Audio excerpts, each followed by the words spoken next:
Good evening, CypherCon. How are you doing out there? Having a good time? I was not at CypherCon last time, and I regret it. This has been great. I love the villages. That's probably my favorite part out there. So I'm going to blaze through this stuff so we can get on with the rest of the presentations and get back out to the villages. And who's doing the wireless CTF? Right here. Yeah? Are you winning? Yeah. Good for you? Not me? Team, not me. Oh, okay. It's a team effort. It's a team effort. Good for you. Well, my name is Shannon Fritz, and I want to talk to you a little bit about Cybersecurity Starter Kit, how to talk to your businesses about improving security. I work for a company called Concurrency, and there I'm a solutions architect. My job is to basically come up with new solutions for our customers, and lately, it's been about security, right? Security is everywhere. I have a security background, which is pretty convenient. I also am an enterprise security MVP, which, if you haven't heard about the MVP program, that's probably because it's a Microsoft thing, and that's not very popular over here. But we talk with businesses who run Windows and Windows servers, and in the enterprise security program, I get the opportunity to talk to a lot of people inside of Microsoft about the products and solutions that they work with, and help them with feedback from our customers and do improvements on how those things work. So at Concurrency, we basically help customers transform their businesses by investing more in the products that they already own, doing better deployments and configurations of those tools. And when it comes to security, the conversations that I have with our customers oftentimes come down to, I don't know what to do. You know, I know that we're at risk. I know that we need to do something better, but I'm not totally sure where to start. And some of those businesses, frankly, don't have the budget or the staff to deal with it. And so what they're coming to us with is this question of, like, what should we do? It feels pretty ambiguous. And so what I wanted to do is put together a couple of slides and presentation on how to deal with that. So I want to give you some examples that you can take back to the businesses, talk with the people there about what they can do, and actually give you some examples that you can take back. I also want to show you 4 areas that I think that you could immediately start making changes in the business based on attacks that I think taking some mitigation steps will help improve the security very quickly. So if you've seen Information is Beautiful, they do a good job of showing a lot of data in a pretty way. This shows records, this shows breaches that have resulted in a loss of 30,000 records or more. And in just the last 2 years, there's so many of them that it's basically just a big blob on the screen. And if we switch the coloring to show the kinds of breaches that occur on here, the pink ones are basically all hacks, right? Deliberate circumventions of security to steal these records. And this tells me that it's not necessarily someone just being lazy and configuring something in an open way. It oftentimes is because of that, right? Somebody did something wrong and it's very easy to circumvent a system. But the deliberate hacks is the things that people are really concerned about, and rightly so, right? And afterwards, when the companies have been hitting the headlines and they find out that, yeah, we've been breached and we lost a bunch of stuff, this is what I think they feel like, right? I don't really want to feel this way, and my customers don't want to feel this way. So I think that we need to start doing something about it. And what we can do is first realize that, yeah, we can do better than what we are doing. And I think a lot of times there's a shame associated with that realization, right? Like, oh man, our security is really bad. Let's not talk about it. Maybe it'll go away. And so many times that head in the sand, that turtling, is what companies have been doing, and it's starting to catch up with us. So once you can admit that you can do better, you can then realize that we can always do better, and there's nothing really wrong with the fact that you can do better. You know, if you have a company with no security practice, then maybe it's time to start one. If you already have a security practice, then you can probably still build on that. So when you start taking this path, you have to kind of stop talking about it and start doing it, right? You need to make a plan and start executing against it. So when you're starting out, you really want to build a team. You want to involve people, because if it's you at your desk knowing that security sucks and you don't talk to people about it, you're not going to do anything about it, right? And you need to make sure you involve the right people. You involve not only the IT folks, because IT is not the only aspect of security. We're talking about business process. We're talking about the implementations of the products that you're delivering. We're talking about culture in the organization. all of those contribute to the security culture of the organization. And rather than just starting from scratch and figuring this all out on your own, you should really stand on the shoulders of giants, right? You can find frameworks out there like the NIST CSF that is a really good reference for the kinds of things that you can pay attention to. So if you look at the NIST CSF, it has this cycle of things that you can go through to improve security. We're talking about identifying things in your organization that represent risk. Is there a certain state of a product in your organization that's wrong? Is it a process you do? Do you make a bad practice of doing wire transfers without, without securing that information? And then how do you protect that asset? Is there, configurations and firewalls? Is there certificates? What can you do to secure or to protect it? And if something goes wrong, how do you detect that? And once it goes wrong, how do you respond to it? Who do you need to call to bring in to either get those services back online? Who has to deal with public relations? Right? So there's a whole myriad of things that you need to deal with for each of these, including recovery. And once you can do the recovery, sometimes that means not just bringing the services back online, but also kind of repairing your image. Right? So there's a whole variety of things that gets involved with the security practice. But the NIST CSF itself is not a standard, right? It's not something that you're going to go and become CSF certified. It is based on standards. So if you're trying to meet standards for things like audits, the NIST CSF references most of those kinds of standards and gives direct guidance on the things to do to meet those standards. But the nice thing is that it's not really specific to any industry. Right, it was originally created to help protect critical infrastructure, right? Things like the power grid and things that the country needed to stay afloat, not just a business.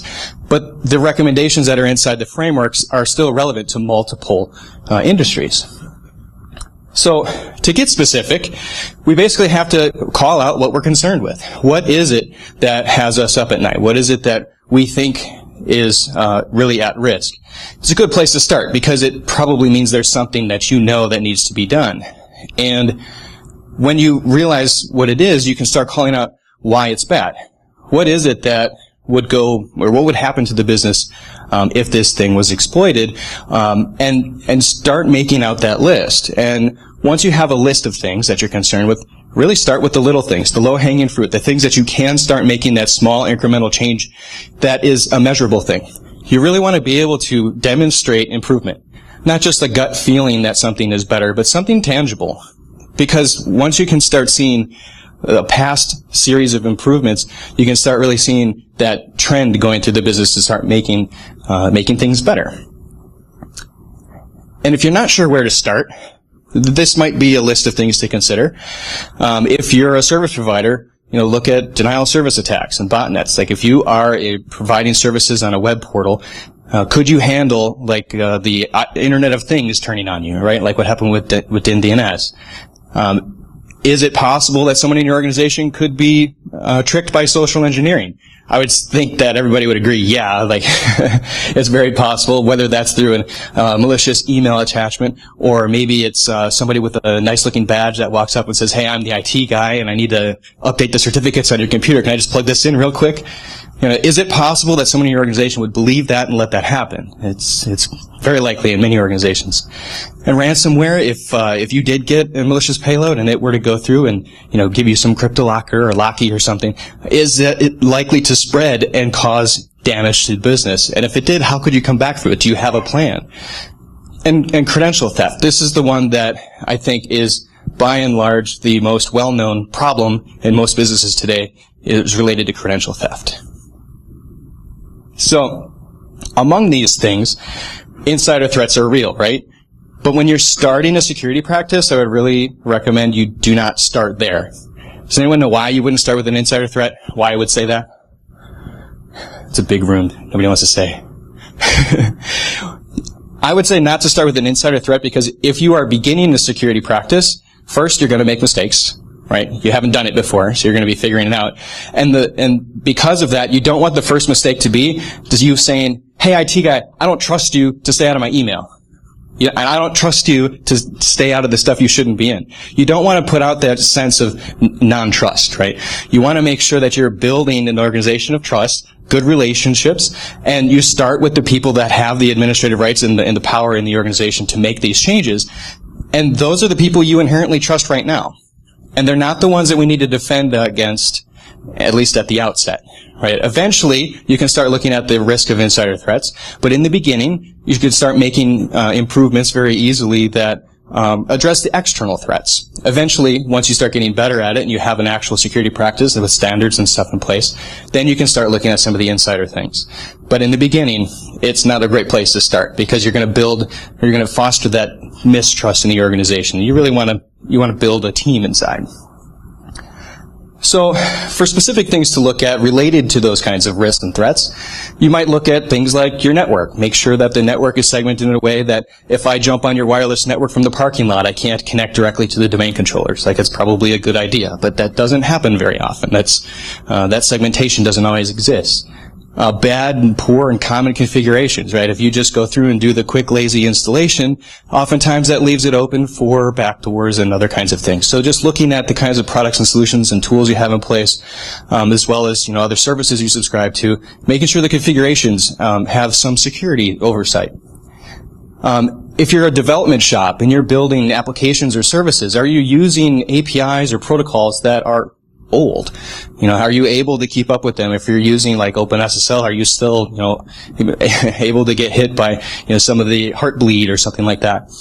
Taking a look at those libraries. And patching is kind of an obvious one that we think of, but many times I go into organizations that don't really have a strict method of doing the deployments. We kind of do it quarterly. We kind of do it when we get around to it. If a patch happens to get installed, then I guess it gets installed. We try to RDP to everything and do it manually. That's not a good way to manage patches. And it causes lots and lots of problems because exploiting those kinds of vulnerabilities is not that hard anymore, right? I mean, this is probably the right room to ask. Has anybody heard of Metasploit? Right? How easy is it to inject in a payload in a vulnerability, right? You go to the library, you choose it, and then you deploy it. So patching is actually a very big deal that people think that it will be fine because we'll just go to Service Pack 2 or something. But it's a terrible idea. And excessive privileges is another very big one to look at because it's very easy to just start giving domain admin rights to every service account because it just probably needs it or at least gets me over the hump. And then they leave it as that. And if you can find a service account running as a service on a machine, like that is a gold mine, right? You can just jump on that box, steal the creds, and now you're done. You just won.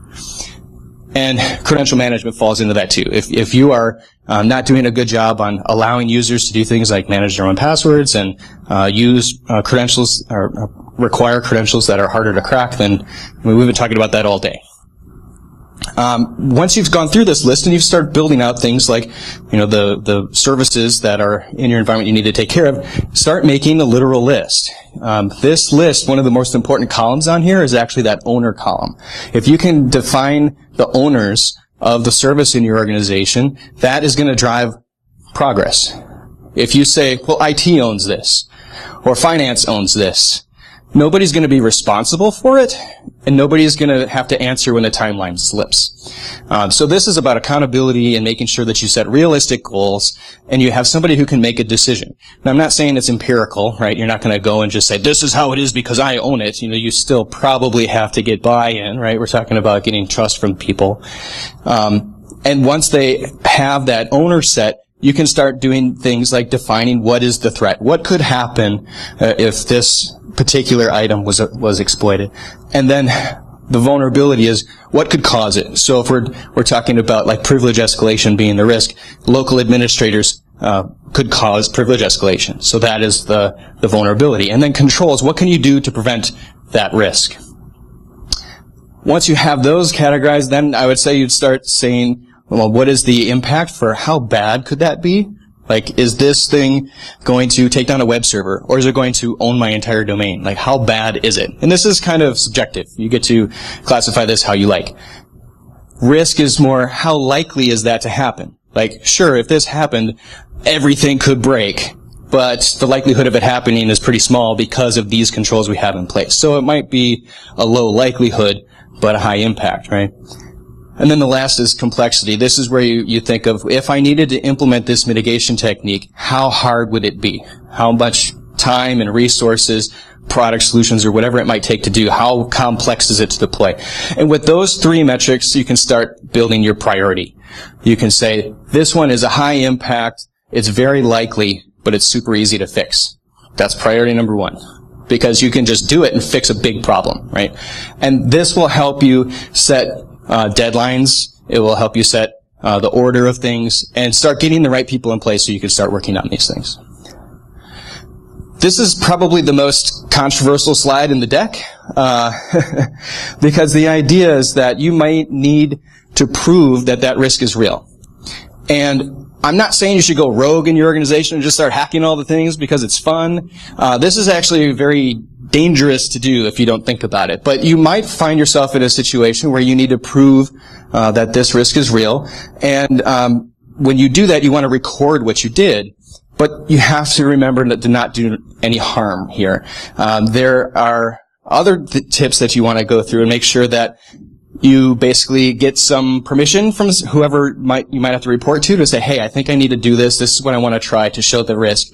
It shouldn't do anything because you know the bounds of what you're going to work in. But you might even go so far as to hire a pen tester. I'm not a pen tester. Is anybody a pen tester in here? These guys, you can hire these guys to come in and help you figure out what's wrong, right? And they can prove it for you. And if you are going to do some social experiments, try and trick somebody into changing your passwords, don't go in there and say, hey, I'm Joe from the IT department, I want you to change the boss's password, and then say, ha-ha, I tricked you. It doesn't work like that. You're trying to not use internal stuff, right? You need to use an outside source. Get your spouse to do it or something. And then if you can say, yeah, my wife just called in and said that, hey, I needed to change my husband's password because he's sick or something, and they actually do it, like, that's bad, right? They shouldn't be able to do that. But there's risks doing the proof. There's real, tangible, actual risks in doing this proof. So I'm just trying to over-accentuate that you need to make sure that what you're doing isn't going to get you in trouble. Because think about, like, if you work in healthcare or something and you do this risk test and you do something wrong, not only could someone get mad at you, but, like, someone might die, right? So don't do something without really thinking about it first. But there are some real benefits to doing this. First, it really gets people's attention when you can say, hey, I just got, the boss's password, and it was really easy because I just made a phone call with a crying baby in the background. But it also gets buy-in, right? If people say, yes, that risk is real, I also know it's real because you actually did it. And it makes security real and real cool because, like, how did you do that? That curiosity gets people going and they want to dig into it with you. And you say, yeah, this was a problem. This is what I did. This is how we can fix it. And they say, okay, what does that take to do? And then you start that process. Once you get to whatever the goal was, you need to make this list of what you got, how you got it, and what went wrong so that you could get it. This last line here about identifying who's responsible for what went wrong is not about placing blame on someone. Again, we're not trying to vilify somebody inside the organization. What you want to do is find out who manages that component that would have prevented this exploit and really collaborate with them. You team up with them and say, so we did this thing, and if we had this in place, it would have stopped it. Do you know why that's not in place? I tell you, most of the time, they know that. And they will say, yes, I know, but, and the reasons are budget, time, responsibility, approval, all those sorts of things. But if you can demonstrate that this is actually a risk, and that person says, yes, I know, and I've been telling for so long, can we please finally do something about it? That might be the thing that gets you over the hump sometimes. When you're building up this, once you've done this proof, then you really need to define the remediation objectives. What can you do to repair that or prevent that in the future? And then this will allow you to start making a project, something that has a scope, it has a timeline, it has resources assigned, and actually get the process done. Because I go to places that you can't just, like, have one guy just go do something because he feels like it, right? You gotta go through the chain. And then at the end of it, you have to test it again. You have to make sure that what you did to remediate it, in fact, did. And just like water going down the hill, right? You hit that thing that you stopped it, look for the way around it, and then you can go back again, and you basically do this loop where you can define what the concern is, prove that it's a risk, exploit it, and get the proof, and then go back again. And this will allow you to start making those incremental changes without having to, I hate the phrase boil the ocean, but do it all at once. Right? We don't want to go through and make a master cybersecurity plan of the organization that's a 3-year deployment. People want to see tangible and incremental changes, and that's largely what I'm talking about here. So before I go into the attacks list, does anybody have any questions on that? You can feel free to talk and ask me at any point here. Yes? Yeah, how do you suggest getting C-level executives to buy in? How do you get C-level executives and management to buy into that? Well, depending on your position in the company, they might be the direct person that you go to with that plan. If you take out the component about proving it, I think that the entire set in there is very palatable, and most organizations are ready to do the identify and protect, detect, respond. Those kinds of tasks companies are ready to do. We actually do those kinds of engagement with the customers right now. We have them calling us and scheduling workshops to go through that kind of discussion now. We don't, as an organization, go through and do penetration testing, so we don't go through and say, we're going to prove that we can hack our way in. We bring in people like you guys to come in and do that. But then we work with doing the next steps, which is the remediation tasks. But when it comes to doing things like the proving it, you can choose things that are not terribly risky, right? I'm not saying that you should go prove that you can hack your SQL servers and steal all the data and put it on Pastebin or something. What I'm talking about more is sometimes the process change. Like one of the examples that we had is it was terribly easy for somebody to just walk into our office with a package, go right past everybody, and sit down at the HR lady's desk. Like, why is that okay? That is not okay. Because once you get physical access to the machines, like we all know the game's over at that point, right? So we need to make sure that's not okay. And that's a cultural thing where we need to involve the HR department. Sometimes it involves marketing, where we can get the message out to the organization about, being suspicious and being okay with saying, hey, what are you doing here? I don't know who you are. You're not the HR person. And if they get that suspicion of something wrong, do members of the organization know what to do, who to go to, what to ask? And that oftentimes is step one. And once you start that up, you can start doing things like phishing campaigns against yourself so that you get people to start questioning and being able and okay with questioning. So many times I talk to organizations about security, and their first thought is like, these people are clicking on these emails like a bunch of idiots. They're just clicking on everything. We need to stop it. And every time they click on something, I'm going to write them up. That's not going to work. I mean, if you're just going to tell me I'm a dummy every time I do something wrong, I'm just not going to tell you when I do something wrong. And so if you can make it so that when somebody finds something that's wrong, it says, look at this flag, right? Then you reward them for it, they become heroes, and then people get interested in, like, how did you get that? How did you find that? And it starts building that awareness. And that's more or less what we're talking about here, is starting with those sorts of things. Any other? Good. So the second half here, I want to go over some attacks that I think are the first couple that we should worry about doing some mitigation against. If you haven't heard of Praetorian, they are a company that has a red team division. They do some penetration testing, and they did this white paper study that was released a little bit ago, where they had 100 pen tests over the course of about a year, and they were doing several real-world exploits in their tests. And, of course, what they found is that the majority of their exploits were all old. They were not based on zero-day attacks. These were things that had been around for a very long time, and it was basically the result of patches not being done or misconfigurations. But largely, and by far, the attacks were based or rooted in credential theft. So if we start with credentials, we're basically talking about passwords. So on one slide to talk about all the password advice and kind of in one place, we basically just want to use longer passwords for our end users for the most part. Punctuation and spaces is okay. It's all right to go ahead and just type out a sentence.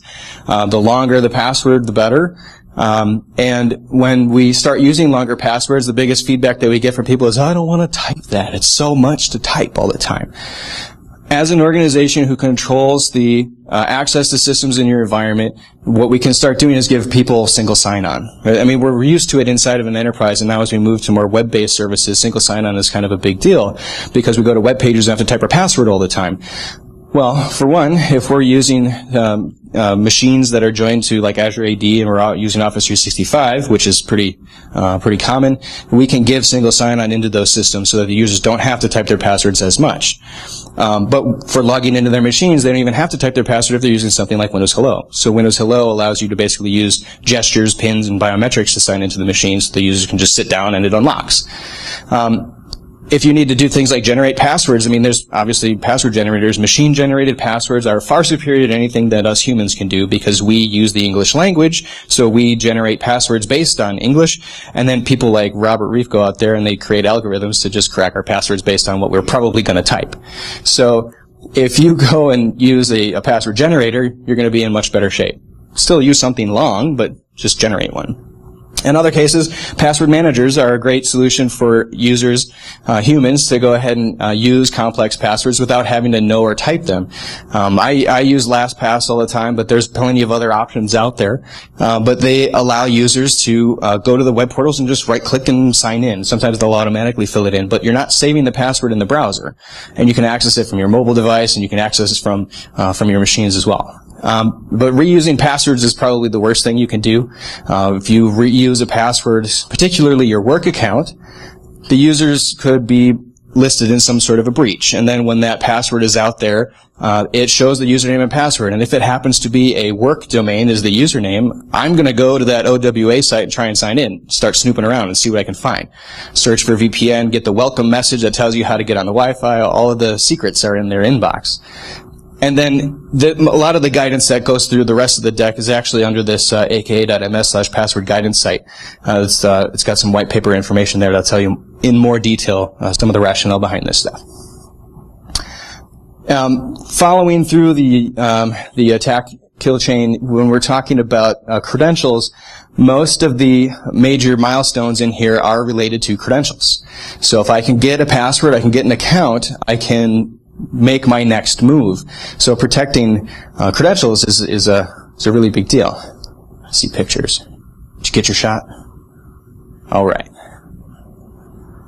So attack number 1, weak passwords. This is, who's surprised by this? Anyone? Good. Oh, you were, no. So weak passwords accounted for well over half of the attacks that Praetorian performed, and the bigger problems that we have with weak passwords and why they're pretty weak come down to things like I can't really block bad passwords in Active Directory. I can require certain complexities, but I can't say don't use pass@word. It meets the complexity requirement. We can't, when users reuse passwords, it makes it so that the passwords can be discovered, right? If they're included in a leak, like maybe they used their work credentials at Ashley Madison or something, right? That would mean that they can get into your work account now. And then things like users logging into multiple web and SaaS services, they start getting desensitized to prompts about enter username and password. You know, if you've heard of Burp Suite, you know, you can be a man in the middle and just pop a JavaScript and say, hey, why don't you sign in to, Office 365 or sign into Facebook? And people go, oh yeah, I just I get this all the time. And they just type it and you say thanks and move on.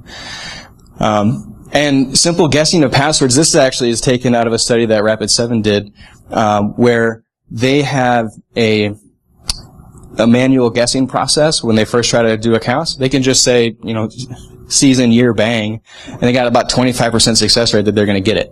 In an organization, not a specific account, but if I want to get into an organization and I can do something like slurp an address list off of LinkedIn, I can start running against OWA logins, and I'll probably get in with something. 25% of the time of the cases that they're going. So that's a bad number. But to make matters worse, when those users' credentials are found, there's a pretty good chance that you're going to find those users on their machines with a local administrator account, and local admins are going to take you all the way to your end goal about 45% of the time if they get those credentials. So it's the weak passwords represent a really big risk. So ways that we can remediate that, again, using a password sentence, just making the password itself better, prevents things like cracking or reversing the passwords. It doesn't protect you from things like leaked passwords, but if you want to implement a better password policy, one thing is you can just make the AD policy so that it has to be longer, and then start doing things like deploy hello so they can use those longer passwords. But if you want to prevent the common and well-known passwords, you'll want to use some sort of a password management solution. So if you're using something like Office 365, you can get Azure AD Premium, which comes with a self-service password portal. It's not something to deploy, it's just a web page that they go to, and when they go to sign in, you can require users to reset their passwords, and Azure AD will first say, is this a well-known common password? And it'll say, you got to use something better than that. And it'll prevent you from using it. Multi-factor authentication for administrative activities. So your privileged accounts, when you want to do something from an administrative perspective, we can start doing things like require MFA. So there's ways that you can integrate MIM-PAM or using Azure AD's PIM service. So when you say you want to manage your Office 365 tenant for Exchange Online or something, when you go to log in with your global admin account, you have to go and do MFA. So that way, if your credential does get leaked, you still at least have to pass MFA as well. And yes, there's a way to trick people to do that, but it does make it harder to get in, right? For remote access as well, we would want to put MFA. So if you're doing things like remote desktop or VPN, there are ways to use an NPS integration. So you can do radius authentication and use Azure MFA for auth for that. And we can also use the app proxy for taking on-prem web services or ADFS so that we can do a reverse application proxy for on-prem and put MFA in front of that too. Second attack, name resolution poisoning. This one isn't exactly talking to credentials directly, but its purpose is basically to trick the way that Windows is accessing the network. When you get connected to the network, the first thing it does is it talks to the DHCP server, and the DHCP server says, here's all your information you need to get connected. And we can use that expectation as a man in the middle to have you connect to the attacker's service, and then we can start stealing credentials or at least hashes from those machines as well.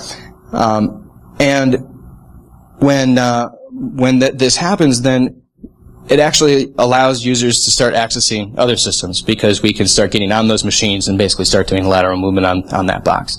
But the intent behind this is often to use it as a jumping point, right? When we get on that machine, that's not our end goal. Our goal is to get into something better. But being able to trick the client machines allows us to do that. So to prevent that is a little bit more complicated than changing process, but we can do some things. So on the CorpNet, we would probably want to stop things like talking to DNS externally. Your clients on network should be talking to your domain controllers to get the answers for name resolution instead of talking to the internet. And they probably have no good reason to be doing file shares through your firewall, so we can block that as well. The link local multicast name resolution, that's basically when the client is on the network and it tries to do name resolution. If the DNS server says, well, I don't know, the client might send a broadcast message out on the network to its peers and say, well, the DNS server doesn't know the answer, do you? And if I'm an attacker on the same subnet, I'll say, yeah, I totally know that. There's the answer, it's me, right? And then you get redirected to yourself. So, and the same thing is true for the NetBIOS name service. If LLMNR fails, then it will roll back and try to new NetBIOS. So we want to stop these two things from happening. For the most part, we can use group policies to enact this. NetBIOS, if you actually just do it on the DHCP server, the clients on that network will not try to do NetBIOS lookups. WPAD is another one. By default, WPAD is actually blocked in DNS servers in Windows so that it will not host that record. But it doesn't mean that someone on your DHCP, someone who's like faking a DHCP server, wouldn't give this instruction across the DHCP registration to say, ask me for WPAD, then I'm going to challenge you for Kerberos authentication to get the WPAD file and then get your hash, right? So we can use a group policy for that, but we can also disable the service that actually does it. So regardless of whether or not you're getting that instruction from DHCP, we actually won't listen to that command. One caveat, though, is stopping that service also stops IP helper. So if you do any kind of IPv6 tunneling, in particular direct access, I actually have a history with direct access, so this one stood out to me. If my clients are using direct access, disabling that service doesn't actually work for them. But there are other remote access solutions they could start using, too. Okay, third attack. When we talk about local administrators and pass the hash. The big problem, the reason this is a big problem is because many times I see organizations that use the same common password across all the workstations, and sometimes the same password across the servers as well. So if I can get onto a workstation as a local administrator, I can dump the administrator named account and get that hash, and then I can use that hash to connect to other systems. In fact, I can often use that to reverse it, because the passwords on there were probably set, 10 years ago or more, and passwords that were 6-8 characters long were probably fine. Well, now they're not, right? If it's 8 characters, it's easy to do. So when they put this in their operating system deployment process, it's everywhere, and that password is more powerful than the domain administrators. And another way that this happens is oftentimes with group policy. If you go back far enough in an organization, sometimes they might have a group policy preference that actually sets that local password. So this is actually bad, because we can just slurp the group policy off the file share and use a PowerShell script to just reverse the password hash that's in the group policy preference and have the credential. And then we can access any machine in the environment. So for remediation recommendations on this, look at the way that you're using or assigning those local administrator passwords. If you want to remove that access, you want to have those passwords be different. And we can go and deploy something like LAPS, which is really just a group policy extension. You can deploy that through AD, and then the client machine, or the server for that matter, will go ahead and roll its password on every group policy update. And you can configure how complex, how long, and how frequent it should do that. It's a free thing. You just go to the TechNet gallery and download that. ATA is Advanced Threat Analytics, and it monitors activity in Active Directory. It works through this gateway and center process, where on the domain controllers or next to the domain controllers, you have a server that basically does network packet captures on the domain controllers, and then it will use that information to do analysis on what's happening on the DC, what kind of authentication requests or any other traffic that's going to the DC, and it can use that to detect things like pass a hash, pass the ticket, golden ticket, skeleton key, all that kind of stuff. And then if you want to read more about it, Microsoft does actually have a white paper that you can read that has a lot of information in it. They basically tell you how the whole thing works, but I'm sure you've seen pass the hash before. And then the fourth attack. We're talking about the last was basically passwords on disk. This is passwords in memory. So if you've heard of Mimikatz before, you've probably heard about this. The domain credentials just being stored in the plain text of the system. Again, a local administrator on that machine can just run a tool and then scrape that memory space and get the credential, not only the hash, but the actual plain text credential. So we don't even have to crack it, we just have to ask for it nicely. And then the bigger problem with that is there's oftentimes no prevention of using tools like that, especially organizations that already have a local administrator. They're not really thinking about stopping people from doing stuff, because people need to get their work done. They need to install stuff, so they let them go ahead and do this. And you really can't stop this on Windows 7 or 2012 R2 and older, because the mitigation techniques that you can do for this exist. There are patches that you can install, but to enable them, you have to flip a registry key, and the local administrator can flip a registry key. So this goes under the system hive, but a local admin can become system and just say, never mind about that, and then that mitigation goes away. So it's a bit of a preventative measure, so that it's a little harder to get in and do this, but it's not foolproof. If we look at Server 2016 and Windows 10, Credential Guard and Device Guard take that out of the equation, where local administrators don't have that kind of access. And there is actually a fifth attack, but that fifth attack is in the Praetorian white paper, so if you want to check that out, I would go to their website and look at it. They're basically talking about network segmentation there. And in the network segmentation, where you'd go through and make sure that you have ACLs and things to prevent access to protected areas of the network. So, in recap, to kind of summarize what we talked about, to start out in doing a better job in improving security in the organization, you really have to document what it is that you're concerned about specifically, who owns it, and what you want to do about it. And then, it's not necessarily just something you're going to go posting externally about, like, look at what we're doing to improve security, right? You need to talk about it, but talk about it internally. With that list, then, you can start prioritizing what you're going to do about it, figuring out, what is the likelihood and the impact of it, and start with those first. And then, your passwords are weak and puny. You want to make sure that you start making a better password policy, go through and improve the way that your passwords are configured and the way that your users can manage it. If you can do self-service password reset and MFA, you can start having longer password policy requirements. And then if the user happens to forget it, it's not a call to the help desk, right? They can just take care of it themselves. And in fact, a self-service password reset is actually a good security measure, because if the way you reset passwords is by calling the help desk and talking to a human, I mean, they're going to prey on the niceties of that person to say, oh, I really got to get this email out. I'm about to go up and present. I can't get into my machine. If you can take that equation or that out of the equation, then you're going to be in much better shape. And then again, reusing passwords is a terrible idea. Password managers and generators you should really look at. And there's a lot to go through when it comes to improving security. So it's a good idea to get help both internally and externally. That is something that we do at Concurrency. But if you like this format of doing presentations, we do a lot of these kinds of things. The next one we're doing is actually on IoT at Potawatomi. So if you like gambling and and you like booze, we do that at Potawatomi. That's recorded. I didn't say that,